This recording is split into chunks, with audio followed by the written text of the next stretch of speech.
startling moment. I took a deep breath, I ad-libbed, God is smiling on us.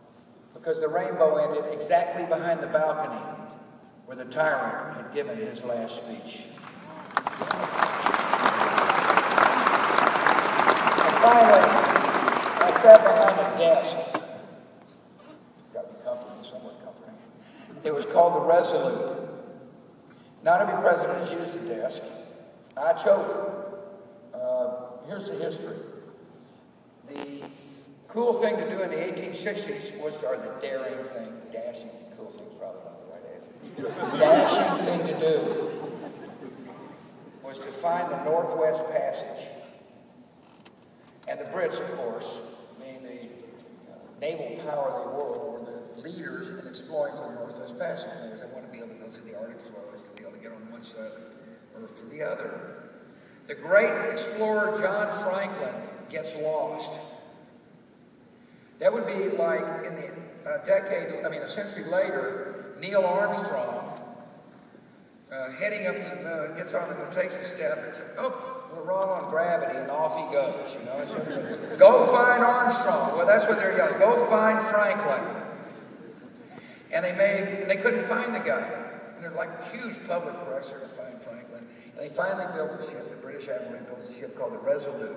One day a U.S. whaler is whaling and sees an empty vessel, sails over to it. It's the Resolute. The crew had abandoned the ship. So this guy makes the commercial decision to abandon whaling. So he splits his crew. They sail.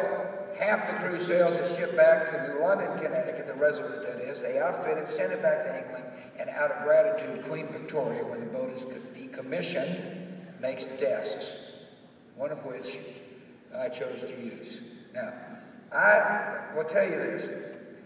This may come as a shock to you, but occasionally a politician will look you in the eye and tell you something he doesn't mean.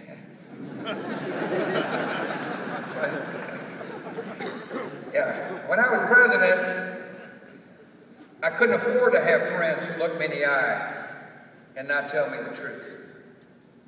Tony Blair, every time he looked me in the eye and said something, he meant it. He was reliable. He's a stand-up friend of the United States of America.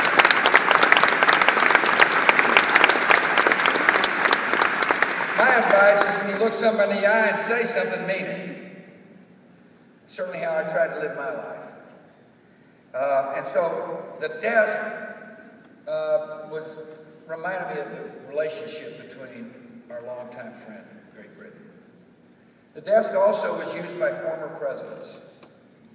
Franklin Roosevelt put a door on the front of the desk that many historians say to cover up the fact that he was in a wheelchair. You know, most Americans didn't know Franklin Roosevelt was in a wheelchair. Most Americans did know that I ate a pretzel and passed out when I was watching a football game. The presidency has changed a lot. It was out that door that John Kennedy poked his head in arguably the most iconic Oval Office photo ever.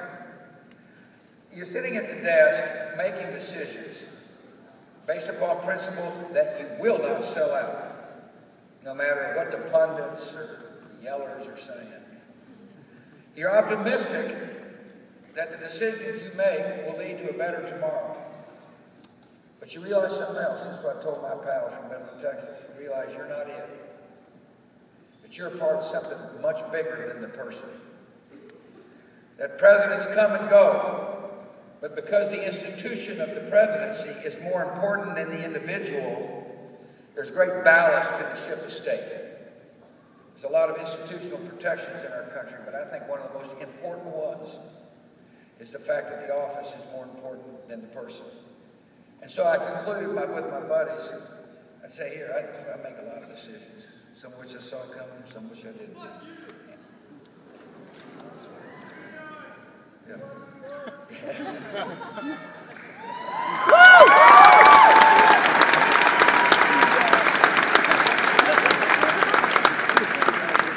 But the job of the presidency was more than just making decisions. The job of the presidency was to try to strengthen that institution. by bringing honor to the office, which is what I tried to do for 8 years as your president. Thank you for having me.